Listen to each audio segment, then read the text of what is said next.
Hi everyone, this is Mitch from the SportsChatPlace.com. It's Wednesday, August 5th, 2009, and I'm going to do a little bit of AFC East talk. Last night on our radio show, Picks and Parlays, which airs on Tuesday nights at 7 o'clock Eastern Time on Blog Talk Radio. You can just go there and type in Picks and Parlays. We had Rob Vincelletti on. Of course, my co-host on the show is Craig Trapp from CTSportsPicks.com, one of the best handicappers in the world today. And we had Rob Vincelletti on last night, another fantastic handicapper. And Rob was talking all about AFC East football, and he got me all fired up. So I'm going to start doing my divisional previews. It's about that time of year, and these are just going to be some broad overviews, and then we'll get more into the detail after cuts are made and things of that nature. We see some injuries, and how the rosters actually play out. But in any event, the teams in the AFC East, of course, the New England Patriots, Tom Brady returning, key addition, on offense. Fred Taylor, Lawrence Maroney returning at running back. Does Maroney actually become part of a 1-2 punch, or is he just, maybe not such a great pick? Of course, wide receiver loaded for the Patriots.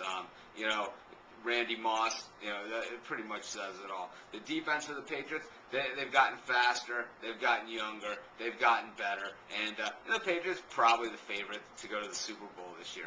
The team that was everybody's surprise last year, the Miami Dolphins, went from worst to first in the AFC East, went from worst to playoffs in the NFL. One of the few teams to ever do that, had the first-round draft choice, had the first pick overall, and they made the most of it with Jake Long. This past year, though, they went defensive back with Vontae Davis. I think defensive back is always a position where, every team can always use a guy, and it's always worth taking shots, seeing if you can get a guy who can cover in man coverage, because you get some man coverage corners, it opens up everything. I think Miami is still a team on the move, and it's still a team that is improving.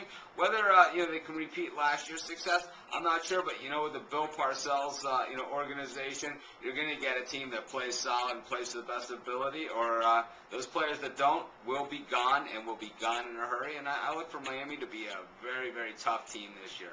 The New York Jets added Mark Sanchez as quarterback, but right now he's lagging behind, Kellen Clemens in that, QB battle. That's because Clemens has been, teamed up with this team, for a few years now. He's been in, at least in the NFL. He's seen NFL speed. Mark Sanchez, he's played with NFL caliber players. How much was, his teammates helping him out? How much was his absolute skill? I think it was a lot of both. I think Sanchez is still a little bit of a raw talent. Only a one-year starter for the Trojans, and of course he left a year early.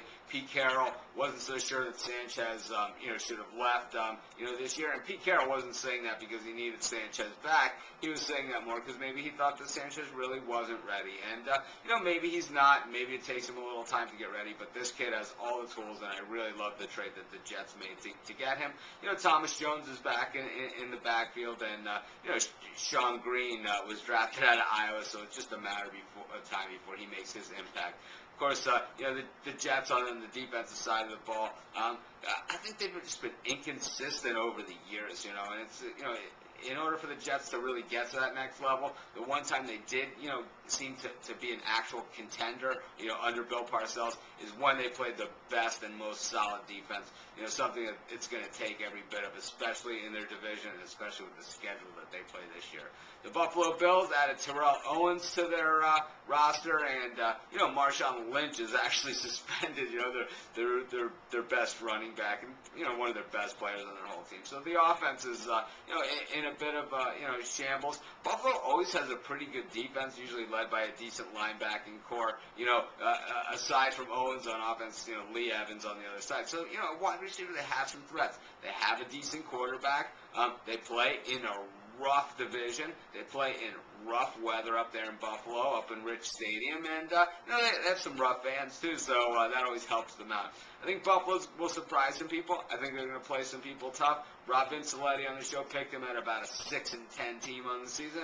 I'm not quite sure. I think the jury is still out as far as the Bills go, as the jury is still out on every NFL team, and that's why we're just doing some light coverage, here, just kind of like an overview of where we're at with each division, and then we'll get more into the meat and potatoes as the as we get closer to the season. Of course, we're gonna have full NFL coverage here this year at the SportsChatPlace.com. This is Mitch. Thanks for joining me. We'll be back next time with previewing our next division of NFL football. Have a great day.